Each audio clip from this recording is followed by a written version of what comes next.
everyone. First of all, thank you for taking your time out on a Saturday afternoon, right? So kudos to the guys who are joining us. Your presence is we are delighted with your presence. So we'll start with the webinar, knowing that the times that we are going through right now, and we have gone through, and now since the businesses are resuming, especially the e-commerce business are the one that people are looking forward to, since most of them are going online and things are getting better in terms of businesses online.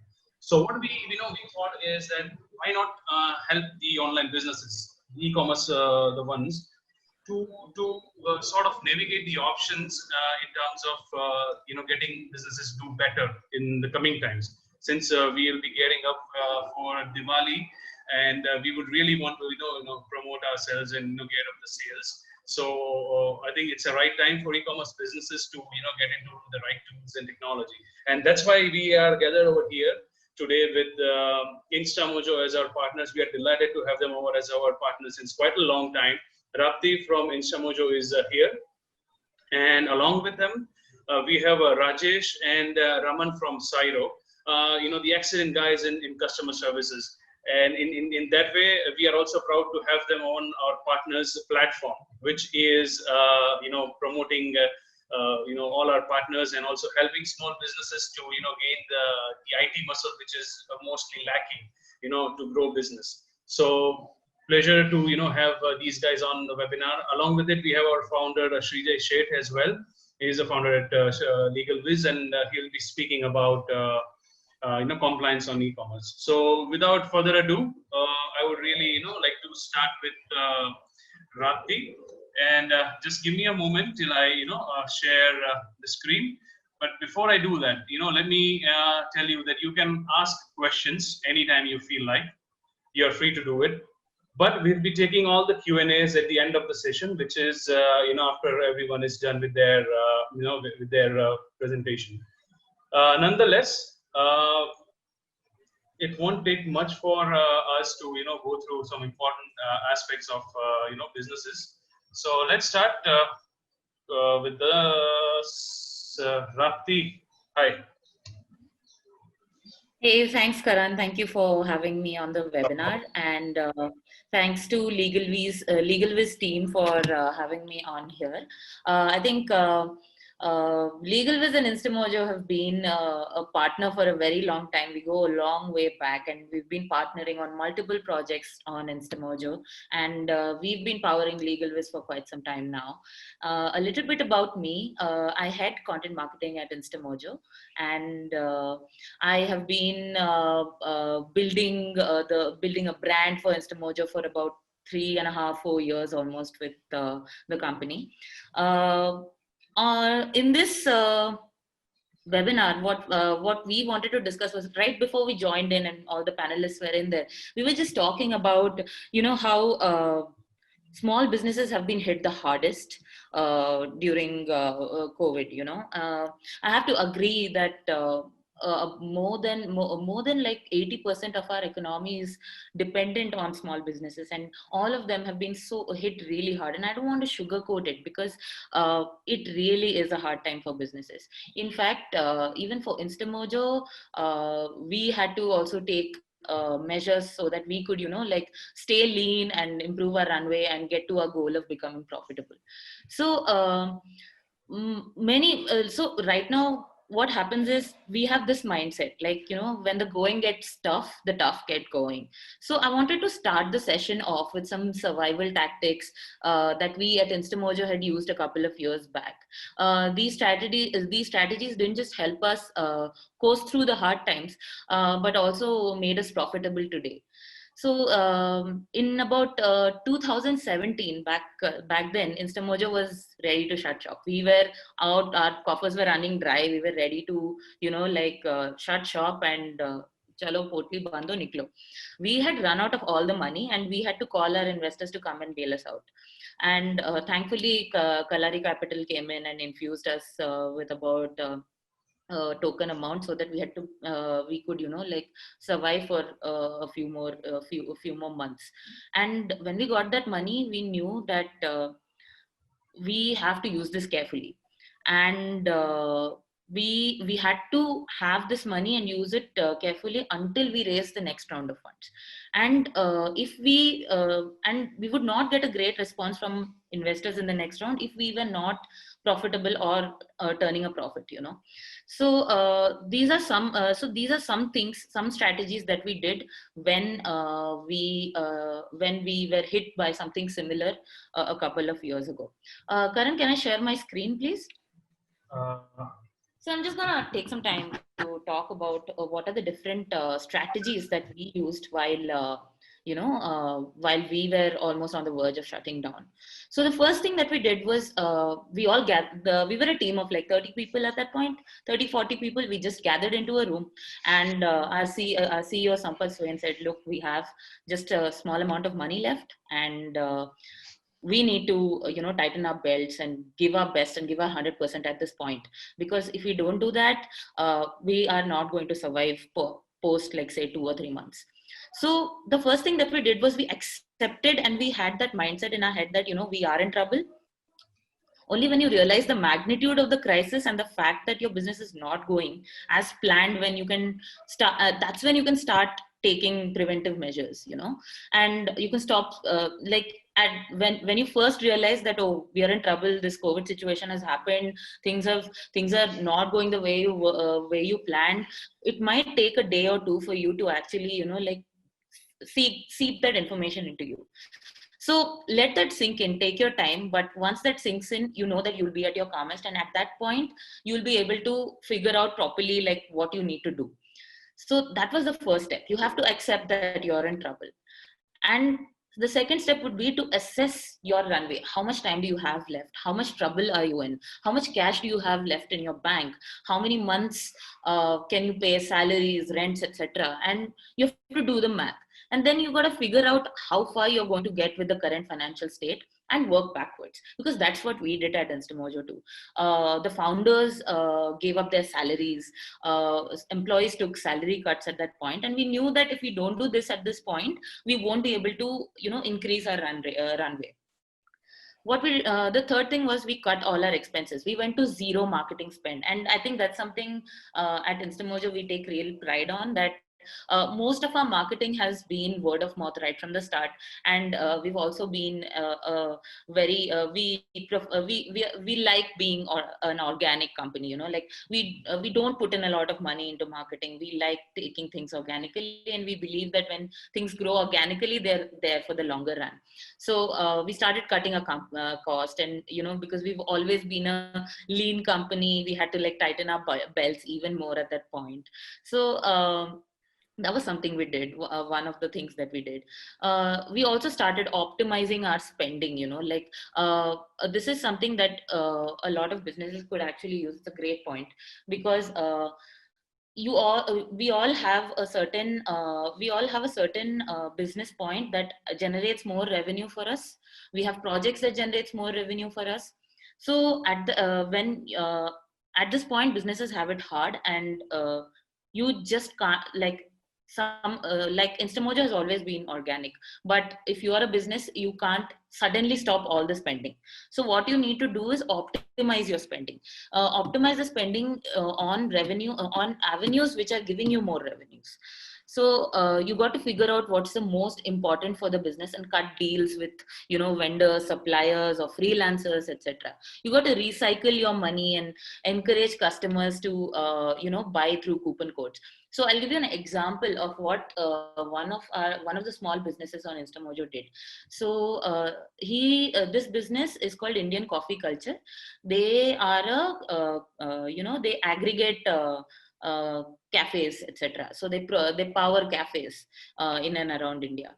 So when COVID hit, naturally all the cafes shut down. And these were small businesses who had taken out loans for their cafes, and who had taken out, contract leases, etc. And they didn't have the money to pay it back. So Indian Coffee Culture came up with this idea that use a coupon code thing.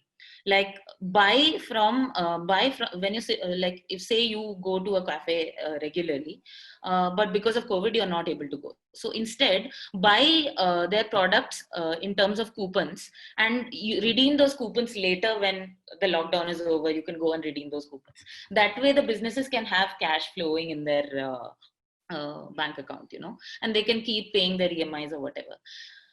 Given that the government has come up with so many, relief packages for MSMEs, a lot of them are still unsure about how to take advantage of them and how to use them, which is where optimizing your spending comes into play, and you need to understand, how you can recycle the money. So that was one thing that even we did. We optimized our spending a lot when we got hit with a cash crunch. And yeah, we prioritized revenue generating projects, and we put in all our efforts into one thing that was working for us, which was payments at that point. And slowly we got to a point today where we are profitable. Last in June we turned Instamojo turned profitable despite having so many difficulties and despite the COVID-19 challenge.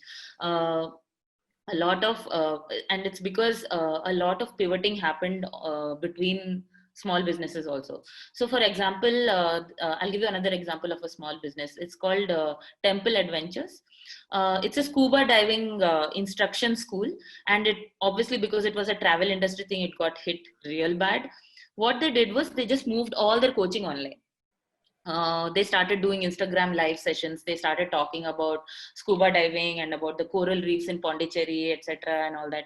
And they have been charging for these live sessions and courses, and they kept the money coming due to this pivot. Even though their business got impacted by by COVID, they were still able to keep generating money through this by taking their businesses online in a different style. Similarly, there was this one baking studio. Her name is Ketki Barfi Wala. What she did was she had to shut shop on her bakery. So what she did was she started offering baking courses online, and she started charging for them, and that's how she kept making money, and she kept having kept making income for her business.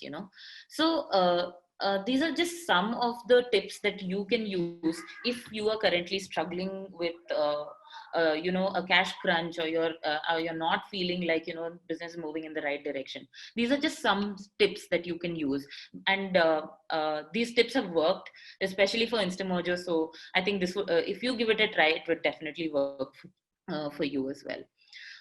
There are some 3 bonus tips that you can use is when we see that things are not going in our way, what happens is we start hyper focusing on things, and we lose track of what you should really focus on. So it's important that you don't go into that tunnel where you're like, oh, I have to do this too, I have to do that too. You don't have to do that. You just need to sit down and calm down and see which is your most revenue generating project, and start focusing on building on that. How can you do that? You can do that if you adopt a proper routine. Our bodies are tuned to go into fight or flight mode during a crisis, and we abandon all routine trying to fix that one thing that's wrong, and that makes it worse, right? So do not ignore your personal health. Do not ignore your personal relationships, because if you spiral into the fact that everything is bad, or it's not working your way, you're not going to be able to come up with a solution and fix that. The second, the last one would be, get ready to share and learn from experiences. I think that's why all of us are here. I am also personally here on this webinar so that we can share and learn from each other, and we can take away different insights from this webinar from all the experts on the panel, and this could actually help us adapt better to the changing economy and the changing environment which the pandemic has caused. I would just like to take a little bit of your time to tell you what we do at Instamojo. I'm gonna play a small video, which is just about 2 minutes. Let me know if you guys can see the video. Can you see the video? Yeah. Do you run a business that sells ebooks or tours and travel packages? Do you teach an online yoga class or just sell tickets for an offline event? Whatever your business might be, we have something for you to start, manage, and grow your business online. With Instamojo, you can start your business by creating a store, listing your products and services, and collecting payments with shareable URLs. You can also manage your business by sending and tracking your shipments to over 24,000 pin codes in India, managing inventory and sending customized emails to your customers, and getting light, fast payouts in your bank account to manage cash flow. What's more, at Instamojo, we help you grow your business with regular marketing tips, blogs, webinars, and free online courses. You also get access to sachet loans, bite-sized capital for your dream business. Our vast library of developer-friendly APIs and easy plugins allow you to integrate and use Instamojo in any way you want to. No matter what stage your business is in, we are here to help you build and scale on the internet. Start, manage, and grow your business with Instamojo.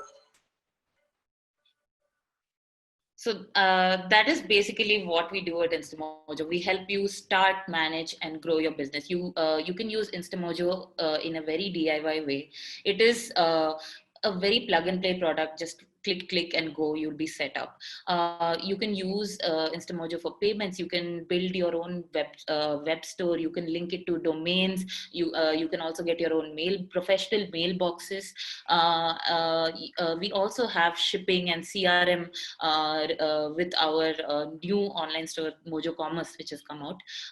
We also have faster payouts. That means you don't have to wait for the payment gateway to settle you for wait for 3 days or 4 days, which is the norm in the payment gateway industry. You can start getting payments on the same day. You can start getting it instantly. So that way you can manage your workflow, cash flow better. We also have a lot of tools that are here for small businesses. We have a special app store where Syro and LegalWiz both are a part of. We offer special apps and integrations with different other apps so that it's easier for you to continue your business. And we also have a learning platform called Mojoversity, where you can take courses for free on different kinds of business topics. All the links and everything, I think Karan will be able to share with you after the webinar. You can just visit Instamojo at www.instamojo.com and check out our website and look for look at all our solutions here. I'm sorry. Yeah. And we have something special as well for our users today. Whoever for all the attendees on the webinar today, we have a special coupon code. Use the code LegalWiz while signing up on Instamojo to get free transactions worth 50,000 on Instamojo. All you have to do is, when you're signing up on the page, add the referral code here and use your email ID and password and sign up as a business, and you will get transactions worth 50,000 rupees free on the platform.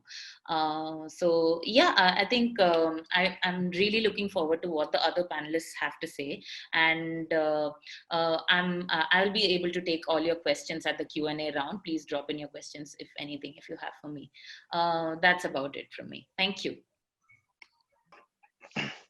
All right. Thanks a lot, Rapti, and we really, got some good insights. Great to know that Instamojo turned profitable. Obviously, a very marquee case in the startup ecosystem. Yeah. Where people really do what it takes to do to grow the business. So that's absolutely phenomenal, right? Thanks for being with us. While we enjoyed talking to Rapti, we also have exceptionally talented founders of Syro. Syro is a platform which provides customer care services on an outsourced basis. They are a technology-enabled platform where they provide best-in-class customer service, and something that every e-commerce business should definitely take it absolutely seriously, is what their customers get as an experience. So without further ado, I would hand it over to Rajesh and Raman, who are heading Syro as co-founders, and all powers to you guys. Yeah. All right. Am I Thank you audible so right much, now? I'm Vijay. sharing the So- screen. Yes.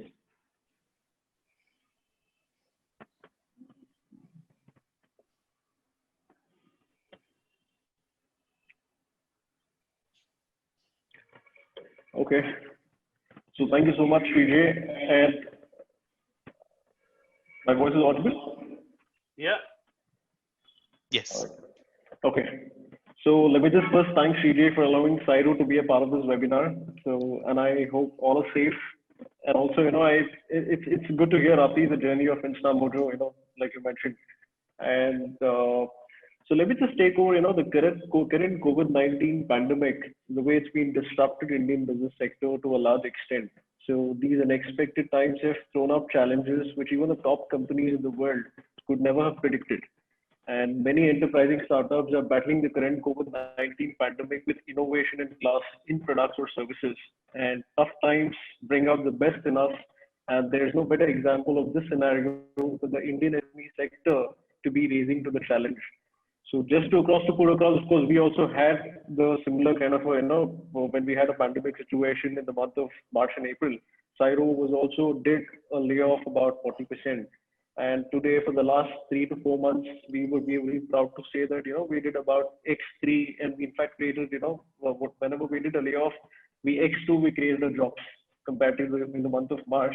So since, a lot of things have been moving to the online right now. And many businesses have been impacted during this pandemic from various, sectors, I would say, like hospitality, consumer electronics, and automobile, pharma, FMCG, and many more. See, the main reason for this is again, the supply chain or logistics issue, and I would say, the absolute fear that COVID-19 creates within people. So as businesses across these sectors are hampered or changing, the customers of these brands comes into the spotlight. So it is during times, such as these, the brand loyalty plays a great role by keeping customers informed. So, being positive and feeling cared for. So that's why, best customer-centric support for both pre and post-sales has become a key differentiator for every business. So let's take, just a glance at what it takes to provide the best customer experience and support. So firstly, I would say, the regular updates. So most customer interaction with brands are currently limited. See, there are fewer orders and sales, but every purchase is vital. So there is hardly any impulse buying at the moment, and customers are relying on their goods being delivered to them in time. So due to unavoidable delays, I would say, because of logistical issues, it is a job of customer support teams to keep the customers satisfied with regular updates of their consignments. And also, this is a good opportunity to offer customers information beyond their orders about any relevant regulations of, prevalent local situations that is factual and enlightening. And this will again, give your brand a reliable and authoritative stance in customers' mindset for the long run. And next, let's look at of having the open communication channels, so which is very important. And it is vital to keep all the communication lines open between companies and customers. So it is even better if you can offer various platforms the customers can choose from, including phone, email, social media, or video calling. And businesses should make sure all channels are open to address the customer grievances at any given point of time. And I would also say the other important aspect of prompt assistance. So the fact is that there is a global pandemic at this time, and this has affected people's state of mind and general disposition. So customers expect quick and satisfying responses to their concerns and questions. So patience, I'm sure the patience will be low at this point of time, and often during crisis phases, customers' concerns are quite serious, and responses should not be delayed for any reason. So for this, I would definitely say, AI-driven human support platform works really well in offering efficient customer support services. And last but not the least, I would say 24/7 customer support, because another way to keep up with customer expectation is to be available all day and night. Because you never know, because today we don't work like 9 to 6 working window, right? So it is, we would definitely be available 24/7. So the constant support via multiple platforms is the key to optimum customer support at all times. And for e-commerce business, especially after sales or post sales, communications becomes at most important.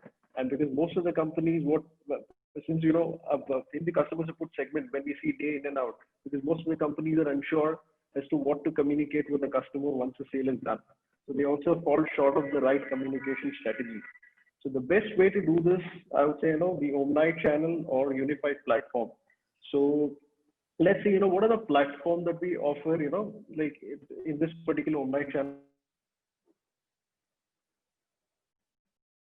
has his or her choice of communication. Like someone like to, other prefers an email, and while the younger lot rely on chatting or via social media platforms or even WhatsApp.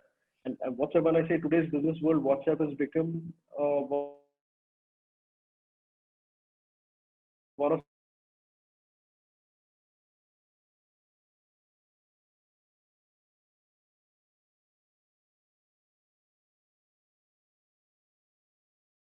so where you can access readily at any given point of time. So even if a customer calls or emails or the customer support advisor gets the relevant information and communication to be able to assist the customer efficiently, because the team gets to know all the information in the platform. So this allows communication to be more personalized. And apart from this, the customer needs to be made aware of, after sales or respect, of the respective brands. A quick feedback, I would say, here where we may have to do a quick feedback call or a survey call post delivery. So which is something, this is a good way to keep, customer more, customer feel valued, I would say, and consumer behavior monitoring. So this is again, it plays a key role right now in understanding consumer needs, because data about your customer unique habits can help you to serve them better. So the sound after sales customer support strategy that's driven by data is again a short mechanism to success. And AI-based analytics or predictive analytics can offer a window into a sales, after sales decisions. Such as, when to suggest, we can also suggest the customer when we have a predictive analytics as to, when they can do the subscription, how to get positive feedback, or even when it's time to push the next product or extended warranties or something similar. Right. So also customers love to, this is something, it's a new trick right now, because customers love to know hacks or get special tips, on how to use these products. So customer support advisors today can impart techniques or tutorials via video calls, to target customers. And they can also call up customers and ask them if they would like to, tips or, get new tips or new ways to use their products. This trick, is relatively new right now, but requires professional expertise to implement, on this. So customer support advisors with high product knowledge and multilinguals are, support skills, I would say, are ideal for this job at the moment. And so again, I see many technology innovations in the recent times in the customer service industries as, paved way to help businesses to have their business customer centric. So how to adapt and how to streamline on some of the things from a technical standpoint. So I would say, my colleague, Mr. Raman, will provide more insights on these innovations. Thank you so much. Over to you, Raman. Thanks a lot, Rajesh, and thanks for the insights. Raman, thank you for joining us. Raman is a co-founder at Syro and definitely has a very deep understanding about the customer service aspect of the business. So thanks a lot, Raman, for being here, and we would love to hear from you. Thank you, Srijesh. Thank you, Rajesh. Happy day to all participants. The change is the only constant in today's world. Likewise, in the technology, the changes are happening so rapidly, it's become difficult to track and to keep up with the technology change. So at present, you are at the right place to know and keep a update yourself how to pioneer in the e-commerce space with the kind of challenges that you are facing today. From today, you see, from owning the servers, the companies have moved to cloud-based, completely outsourced and pay as they use. The similar kind of services like Srijesh LegalViz will help you not only in setting up the company, there you can outsource the complete CA team in accounting and legal terms to them. Similarly, Instamojo is your payment gateway partner. Likewise, the Syro is your outsourced customer care partner in delivering the best customer experience to your customers. There are shipping partners, catalog partners, customer acquisition partners. You can leverage on them and build. Outsourcing all your business activities to those domain experts will give you ample time to operate on your business and core business activity, like improving your product or service quality and expansion of your business. As you see, these are the many tools for customer acquisition, like Amazon, Flipkart. There are many marketplaces. You no need to dig it and reinvent the wheel. Just make use of those platforms. After customer acquisition, you have to maintain their data and provide the right channels to communicate. Here, the CRM companies like Zoho, Prestige, and ticketing systems like Zendesk come in handy.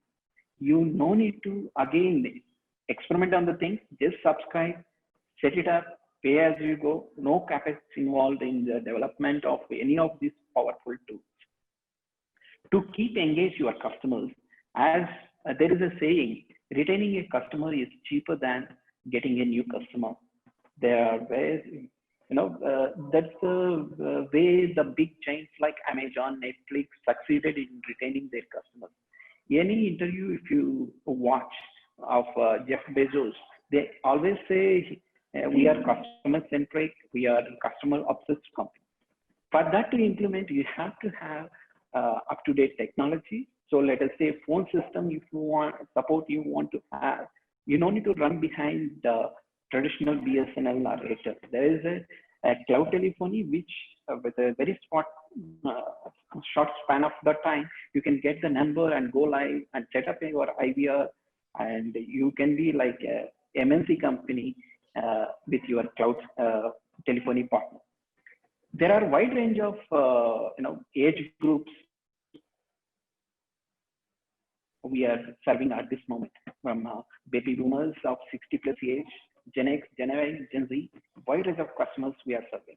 60 plus age people are comfortable in using the phone as a communication channel. Gen X and Gen Y, they use email, ticketing systems. Gen Z uses social media and chat as their communication platforms. So in order to keep engaged them for pre-sales or post-sales, you have to be serving on a omni-channel customer care system that one like Syro provides. Next, coming to the role of AI, picking right tool is more important, since the adoption should be smooth and less resistant, should be able to assist you further for more productivity. So here the AI and machine learning gives you the edge. You should look for the tools that are in path of implementing such AI-based support. This will facilitate you to learn the customer behavior. Thereby you can adopt new changes based on the customer segmentation. The AI-based platform also helps you to improve customer experience. If you see the people, why they stick on to the Netflix, Amazon, Google products, because all of the AI inbuilt into them, which can analyze the customer engagement. So similarly, you should choose the platforms for the customer support to know what is the customer intent, where we can upsell them or cross-sell them, anticipate the problems, and you should proactively fix their problems. In order to implement such practices and tools, you should have the products like chatbots, audio bots, social media communicators, which can analyze the customer intent and respond to them based on the actions. It can also do the backup of these things with the help of RPA, robotic process automation. Like for example, in case of responding to a customers with quotations, making refunds, these are all regular activities which can be automated with RPAs, where you can avoid using a human resources in those repetitive tasks. Next, if you see the omni-channel customer delight, how to achieve the customer's best experience. As said, the chatbots with text, audio, video calling is going to be a trend in the near future.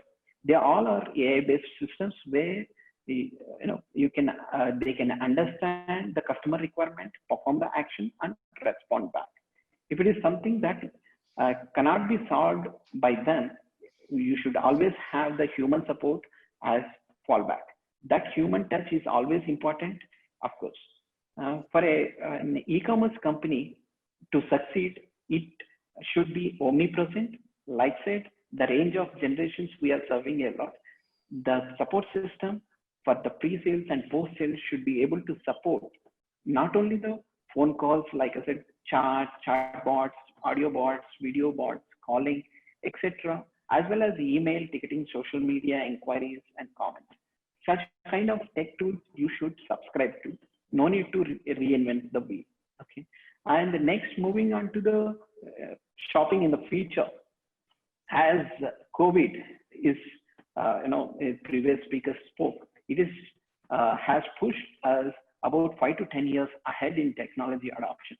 Else, to bring the change in mindset for work from home or remote teams, outsourcing the task, all were not so immediately adaptable. So same with the e-commerce. People right now, people don't want to risk going out for shopping, touch and feel, and all those things. The mindset is completely changing. So here, to implement that change, as a companies, we should adapt quickly.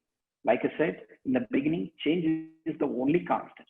Now people don't want to touch their own main door handles, switches. They want voice commands to do that. So e-commerce too is going to change to voice commerce. It's going to adapt soon. Companies should start subscribing to such platforms and tools. I highly recommend don't try to reinvent the wheel. Find out the market leader in that field. Use their services. So it saves you capex, continuous upgrades, you get it from the day one you go live. So as a business, using unified e-commerce tools will make your life so easy to sell the product. Because if you start building the product, it takes a couple of years. By the time, the technologies keep changing. So you have to focus on your core business activity.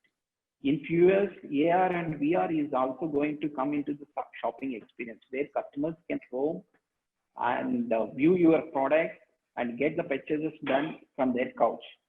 If customers in virtual world need any help, as always, Syro is there 24/7 to join their virtual journey and guide them through. We are building the future so that e-commerce companies to not only to support their customers on all communication channels for all the generations. We are ready to serve the next gen too. As a final advice, again, of course, to outsource all your auxiliary work, please choose like accounting firm and the legal firm like legal ways, payment gateways like Instamojo, customer support team like Syro. Likewise, selling the products in e-commerce platforms, delivered and shipping partners. So outsource the best partners and delegate the works to them. And you can focus on your core activity. That is 2 points. One, enhancing the quality of your product and service and expanding your business. As said, customer-centric approach has become key. So professionals handling your customer support is ideal. Let me pass over to Mr. Rajesh to tell more about it. Over to you, Raj. Thank you so much, Raman. So let me just take a quick, couple of minutes, just to share a little bit of insight, like what Raman passed through. So usually, why do we always recommend somebody to outsource and what they need to look after in the, when they outsource the customer support? And see, let's see, as a business, what all hurdles that you may come across to set up a customer support team. I mean, let's say for a startup or an SME, they run, on a tight budget. So the budget, I'm sure they have a constraint on their budget. And most of the time, startups owners are devoted towards the core activities. And that's where, much essential they're on the road to build their, their own empire. So they will have a very less time, for them to concentrate on to provide the best customer experience. See, also in today's e-commerce world, and customer support has become a key differentiator. So the more refined your customer support is, you're at the advantage of it. And so what's the solution? I mean, you need to look at the customer support as a partner who can address, on a majority of the two things. And one gonna be where you get an option like, opt in and opt out of customer support as and when they need it. So this will be beneficial if you're looking to test the waters in the initial stages. And two, I would say, most e-commerce businesses is season based, and there are times when the sales going to be high, and there are times, the sales going to be very low. So there should be a flexibility model in customer support segment where they can upgrade and downgrade. So I would say, customer support in this particular thing, there are two areas that they have to focus, and the SaaS model is the best fit, and Syro provides that, and Syro is a 24/7 customer support partner who provides on a CSaaS model, and we work on customer support as a service. So thank you so much on this. So I think Srijay, you can take it over. Great.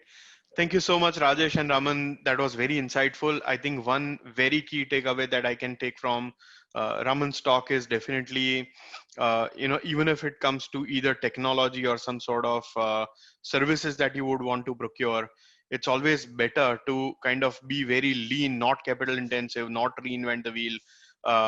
Try and procure the services which are handy, which are flexible, which are cost effective. And then founders can really kind of focus and hone in on building a product or service that is going to sort of master their offering. So that's very well said, and I think something that all of us value as we scale our businesses. So thanks a lot for that very valuable insight. Having said that, I'm going to be a self introduction today, so let me just share my screen real quick. Is my screen shared? Yes. Okay, great. All right, so my name is Srijay. I lead a company called LegalWiz.in. It's a legal tech platform that provides business professional services, which are typically rendered to small businesses, startups, and hyper-growing businesses. A lot of things that what we do at LegalWiz is really kind of specialized to be very centric to MSME segment and sector, right? So we definitely understand that we are one of them. So that's something that we kind of wear it as a badge of honor, is we are a startup for startups.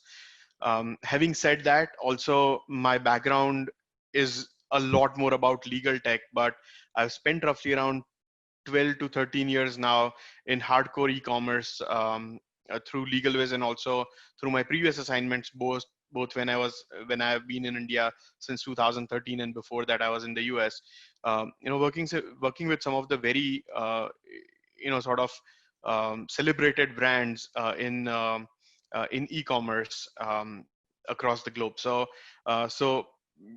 I think my knowledge and wisdom that I've gathered through those 10, 15 years of my career, definitely, I hope that it becomes insightful for everybody who is listening today. So we are going to start with the legal as a topic. Definitely a little dry topic, but I'm trying to get it a little more interesting for everybody. And then the last slide that I'm actually going to talk about is an essence of what I've learned through my journeys with some of the best brands in e-commerce over the last 15 years. Every time you try to set up a business, whether it is an e-commerce or any other business, there are three things that I would definitely want people to sort of think of. One is whether your foundation is appropriate for the growth that you want to hack, right? And that has to do with how you set up a business, what kind of organization do you set up, whether it is a private limited company, LLP, a proprietorship, partnership, and bunch of other options that are available, right? Since we are talking to a crowd which is, I would understand that that is predominantly an e-commerce-ish crowd, then obviously private limited company and LLP becomes a very viable option for a couple of different reasons. One is at some point of time, there will be a chase for investor, and no investor really invests in anything else but these two options. Primarily a private limited company, because the share transferability is much higher in terms of ownership as compared to a limited liability partnership. Also, private limited and NLP are two segments where, or two types of business formations where your liabilities are limited. So as you're exposing yourself with a much higher risk than a conventional business, you would want to make sure that your business risk is secured, and your personal assets are rather secured from your business risk, right? In a very layman term, what we call it is, if the business goes uh, southways, it does not impact your personal assets or personal savings. um, so that's a very quick sort of tip on what should be a right business structure in general. um, the second thing is the thing where you make your business compliant with law. This is an area where a lot of times, either through an ignorance or lack of interest, or probably because of a perceived thought that it is very difficult to stay compliant with law, or it is very time consuming, or it is very expensive, or the professionals are not accessible right away, a lot of businesses actually rather remain uncompliant with law in smaller or greater extent. What that means and translates into is a lot of penalties, and a lot of times also shutting down of the businesses, because they have accumulated so much of penalties and interest and other things that it just makes the business not viable. Right. So some of the things that I'm highlighting on the screen today is about what are the general compliances that you need to do for an e-commerce business. So obviously GST registration is something which is mandatory if you're selling on a marketplace. If you have your own website, then obviously the GST implications are as per the sales turnover that that you have. In this case, I believe it is 40 lakh rupees of um, sales in the product, that kind of touches that threshold, right? So you need to make sure that you have GST. If you are exporting, then obviously export of product or service falls under an exempt category or a zero rated service, a zero rated category, right? But for that, you have to have a letter of undertaking or an LUT signed up. Um, and so you can qualify your export of product or service as a zero rated GST product. Shop and establishment, or what we typically call a Gumasadara certificate, is a mandatory certificate for every business to have with the local government body. So because I'm sitting in Ahmedabad, it is going to be Ahmedabad Municipal Corporation for my case. If somebody is sitting in Mumbai, it is going to be a BMC for them. But a Shop Act certificate is something which is, in most cases, it is mandatory for running any business, whether it is online or offline. Professional tax, or certifications like MSME and DIPP, definitely that add a lot of value. Professional tax rules vary by states, obviously are not going in a lot of detail, but professional tax, PF and ESIC, definitely labor laws are very strict, and a lot of times people stay in non-compliance. A general rule is 20 people company need to have a PF account, a 9 or 10 plus people company need to have an ESIC account, where there are certain bars for salary restrictions and stuff like that, or salary threshold. So definitely for every applicable state and the central rules, you might want to definitely comply for those things. And again, I cannot emphasize more that labor laws are the laws which you definitely want to comply with, because it is something that not only is a default in compliance, but also it is an indication to your employees that you are not a compliant organization, and it also a lot of times impact your hiring strategies, right? Then there are obviously some compliances or some registrations that you might have to do, which are based on the industries. For example, in FSSI certification for a food industry, right? So whatever industry that you belong to, you might want to definitely check what are the certifications that are either mandatory, or there are some optional certifications, for example, quality assurance under ISO or EggMark, stuff like that. So you definitely want to make sure that you absolutely comply with anything that is mandatory, and second is you definitely have good insight into what is optional but definitely can help your business a lot.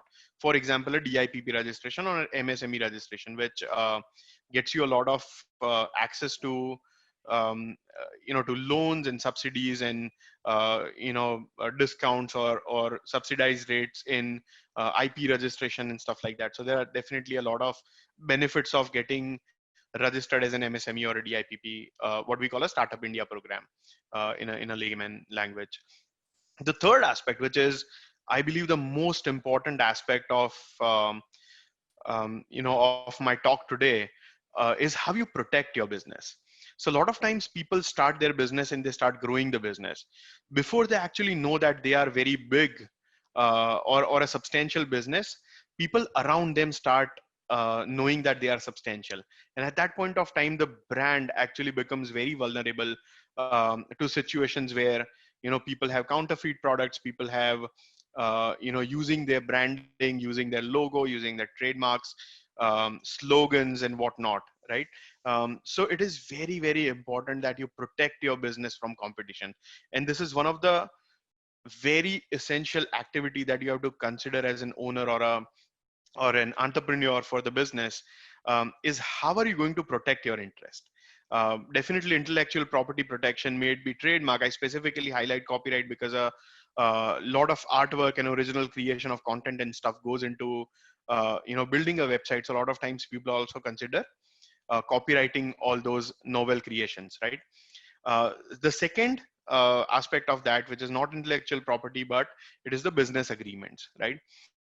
So what sort of business agreements you have in place which protects your interest as a business? Obviously, every website that is selling online needs to have a privacy policy, a terms of use, returns and refund policy, right? That is something very, very important because as a private or as an online business, you are always exposed to risk of returning the money or refunding the money and the products getting returned and stuff like that.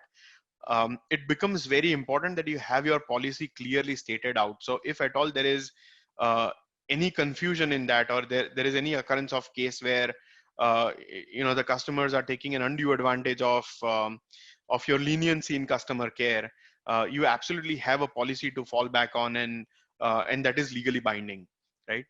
The same thing happens with when you interact with your internal and external stakeholders, right? Your internal stakeholders primarily being your employees. Obviously, good employment agreements which make you a little more secured in terms of people not getting into competitive businesses, people not poaching your clients after they move from your organization, or people not taking away your IP or not taking away your data, which is very proprietary to the organization.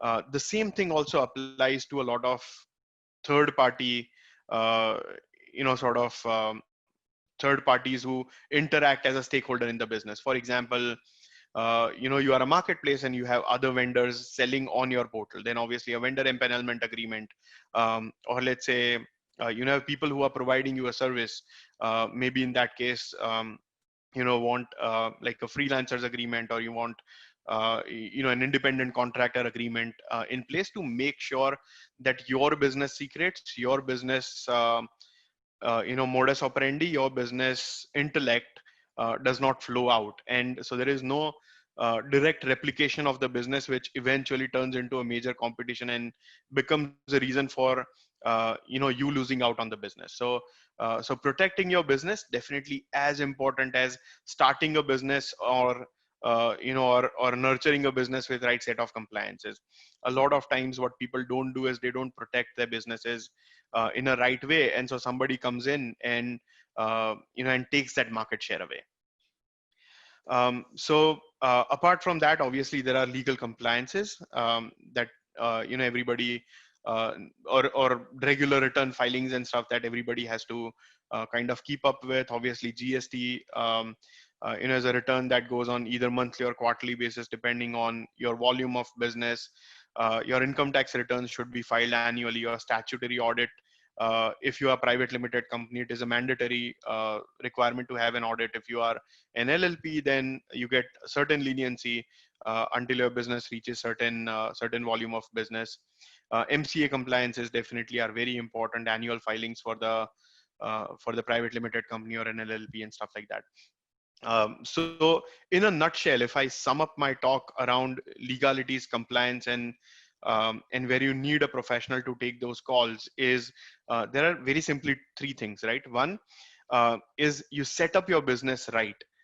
Second is you definitely keep your business compliant with the law that is applicable. And third is you protect your business in a way that it absolutely minimizes the possibilities of competition entering in, right? You kind of, you make a baby, you groom the baby well, and then you also protect the baby in the way that, people don't harm it. And that is how you are going to have, a healthy raised kid, if I put it in a human analogy. So I think that's what I wanted to cover on the legal side. Now I'm going to talk very, very briefly about, if there are 3 or 4 things that I personally take care of about my business as legal ways, as a legal tech platform, or generally, when I've worked with a lot of um, other e-commerce businesses in past, is there are 4 things that I absolutely focus on. The first, and this might not be in the order of priority, right? But the first thing that I would see is, what is my customer acquisition cost, right? How am I acquiring a customer? Am I doing marketing? Am I doing word of mouth? Am I a product chatter worthy? Is my content so bold and good for people to consume that it is going to bring a lot of frenzy of traffic to my portal, right? And all of these things define the level of effort that you put in to acquire a customer. And so as a founder, you always have to be very much in the know that this is what it takes for me to acquire a customer, right? And that creates your basis for how much value do you want to earn out of that customer to become a profitable trade in a lifetime, right? And I use the word lifetime because that brings me to my next bullet point, which is a lifetime value of a customer, right? Given that a lot of e-commerce businesses don't make profit at the first trade itself because the customer acquisition cost is very heavy, right? And for that reason, a lot of businesses are also justified making losses quarter over quarter, year over year, because they, on the back end, what they're doing is they are creating a massive pool of readdressable clients, right? And that is where the concept of lifetime value really comes in play. So what is a lifetime value? Lifetime value is very simply, what is your expected value out of a particular customer cohort that they are going to bring back to your company by future trades or future purchases from your company, right? And that becomes the lifetime value of that customer. Now you have to set some really good standards in terms of how quickly do you want to break even on that LTV curve, right? So let's say your customer acquisition cost is $3,000 to acquire a customer. You start at a negative 3,000, right? And then you start trading with that customer. You start selling more and more product to those customers. May it be an upsell within the same product, may it be selling further through a good customer care service, may it be acquiring that customer again in future as a repeat customer, or may it be just increasing the value of your product and building more value through a spike in AOV or an average order value, right? Everything boils down to how much potential that particular customer cohort has to bring back, and that justifies your customer acquisition cost. And that also sort of covers the third point, which is a break even for that particular cohort. And why I use the cohort as a word so repeatedly is not every customer is the same customer, right? And so what as a business you need to understand is you can't be profitable on each and every customer at a customer ID level. But what you have to do is you have to somehow build those cohorts or segments where you can attribute, or where you can identify the customer cohorts based on certain attributes, right? Now the attributes can be any based on um, your business type. The attribute could be a gender, male versus female. An attribute could be an age group. An attribute could be an attribute could be the geography. An attribute could be what is the business of the customer. An attribute could be an income segment, right? But ideally, what has to happen in that case is when you are starting to cohort, or when you're starting to put those customers in different cohorts, you have to continuously monitor how quickly you are going to be profitable on that particular cohort. Giving an example, that I acquire a customer today of a particular cohort, and that defines my cohort of, let's say, 100 customers like Rapti, or 100 customers like Karan. Now how I define that is based on those attributes. But what I'm going to monitor over time is, if I customers of those attributes which are which qualify Rapti as a customer, right?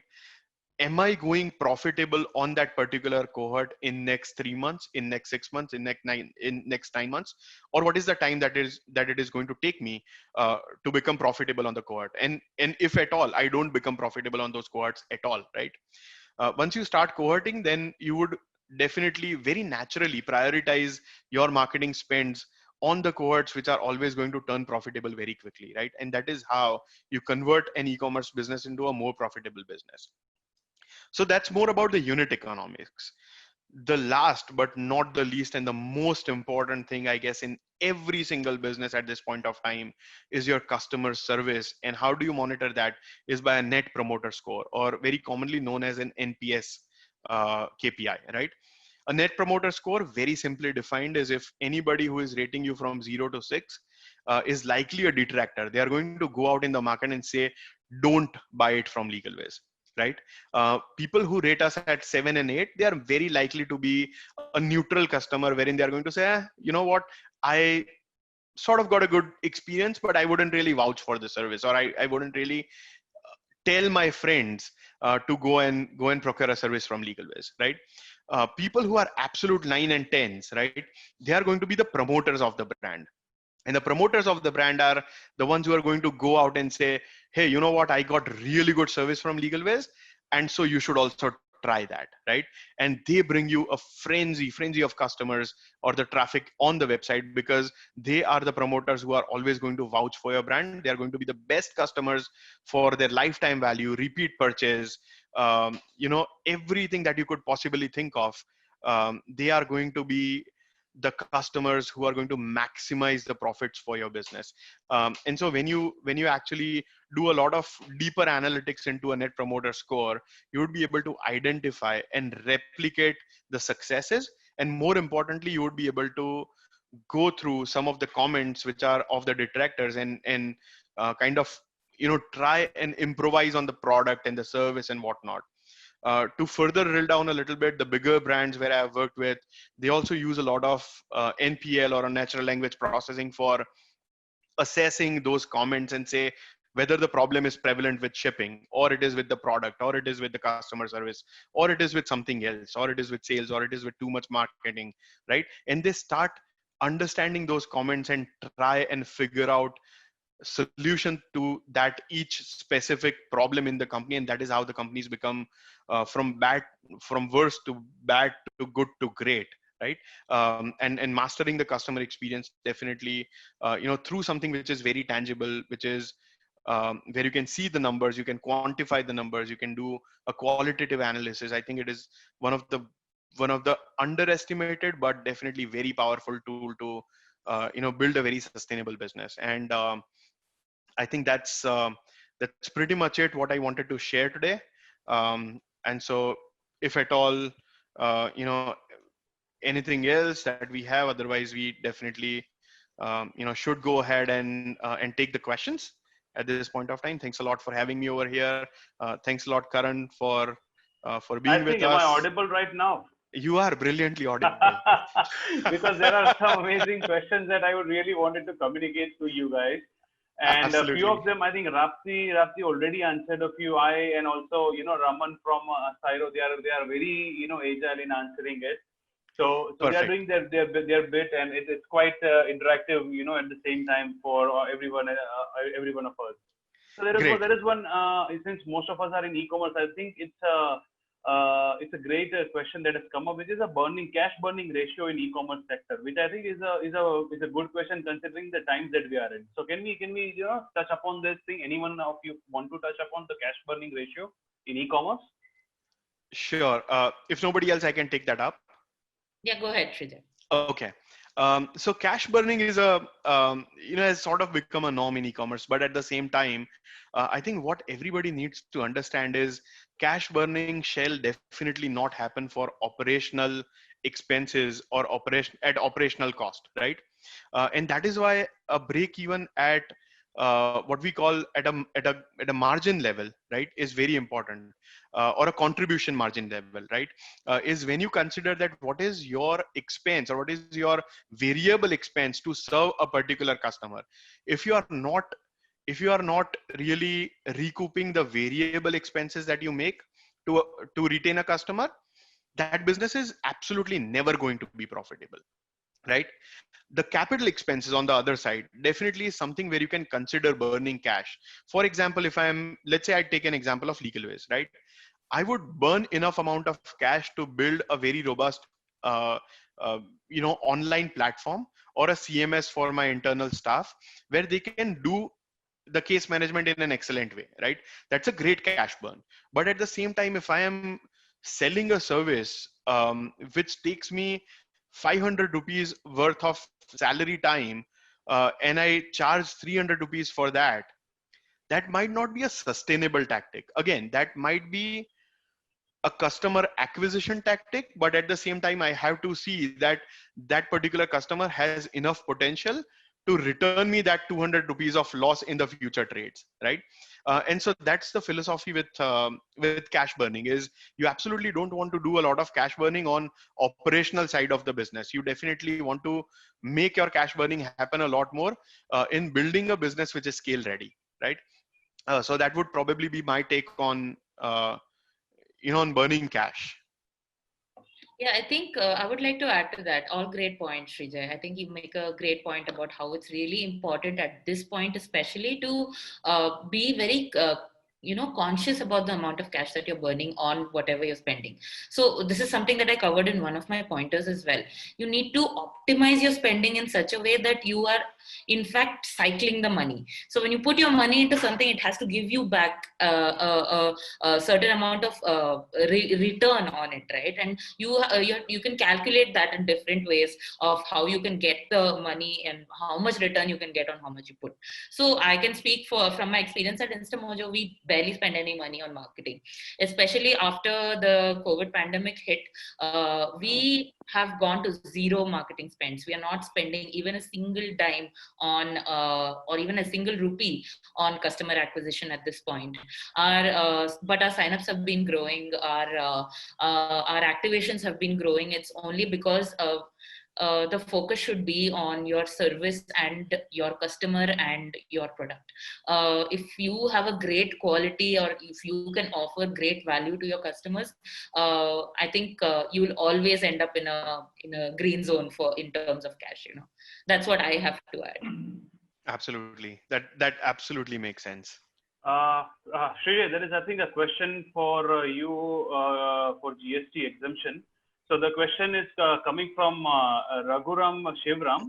He's asking, what is the GST exemption limit for a non-marketplace e-commerce website or business? So I believe if it is a product company, then there is a 40 lakh rupees of GST exemption.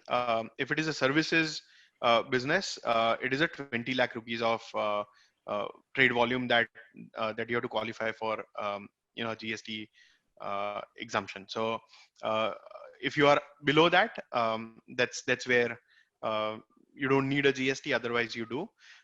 Again, one thing definitely is worthy mentioning over here is if you are on a marketplace, or if you are in any ways doing an export of product or services, even from the first penny itself, you need to take GST for exports, particularly because you want to claim that as a zero rated service. And so with GST, you have to file a letter of undertaking, or an LUT as a better known term. All right. I don't think there are any more pending questions. Most of them have been answered personally by Rapti and team Syro.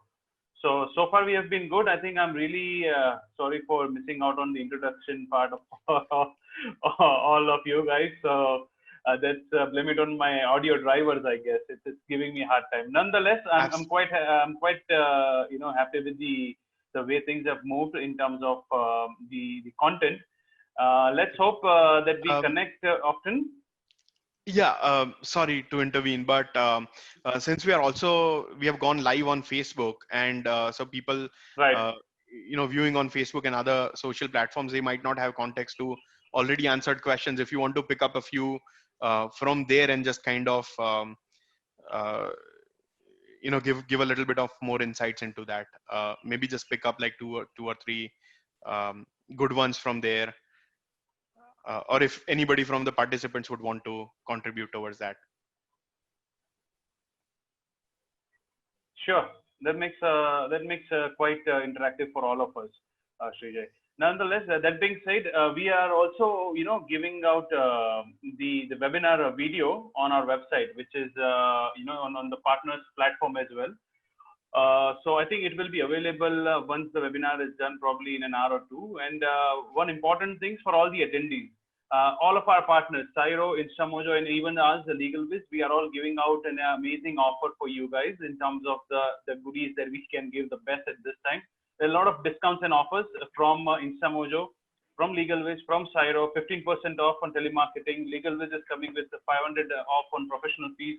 And Rapti has been kind enough, with us with the Instamojo. She's giving 50,000 worth of transactions free on Instamojo portals for all of you guys. So wait for an email in a couple of minutes once we conclude, and you can redeem all these offers, and it's available for you guys.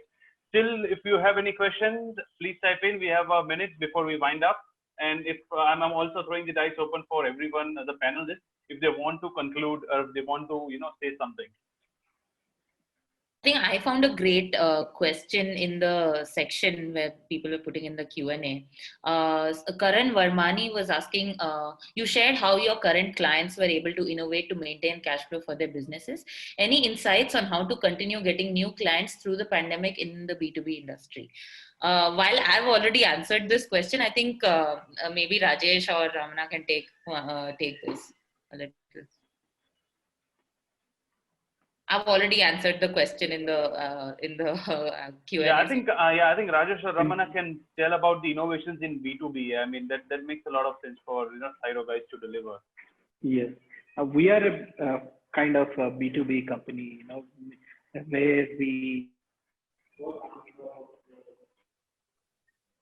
businesses to provide the round-the-clock customer support. In this pandemic times, instead of going door-to-door selling and for customer acquisition, it's always better to partner with the like-minded, segment companies like LegalViz, Instamojo, where they are also targeted market is SMEs. We also serve the SMEs and startups, where it is a win-win situation for the business as well as the partner company and our company. So making the partnerships and growing your business is the right way of going at this time. Absolutely, and I truly second that. I think a major shout out to Badri, who is with Syro, as a strategic partnership lead. Phenomenal efforts in terms of kind of binding everybody together and taking a collective approach towards the growth, right? So absolutely something that I vouch for. More importantly, something that we learn from Syro for sure. Yes, we should thank Badri to do it. Yes, correct. Great. Badri has been kind enough, sharing the screen with us. He has been a ghost right now. He's not screen visible, but I think he's the man behind Syro currently. As we are there in front of you. Nonetheless, it's been amazing, you guys. Fantastic audience as well. Quite, insightful questions, and all have been answered as discussed, personally. So let's see how it goes for us in terms of the market as it picks up, as we have discussed for the e-commerce business. Let's hope for the better times in coming days, and we'll keep doing the webinar, LegalViz and Instamojo and Syro, independently and together.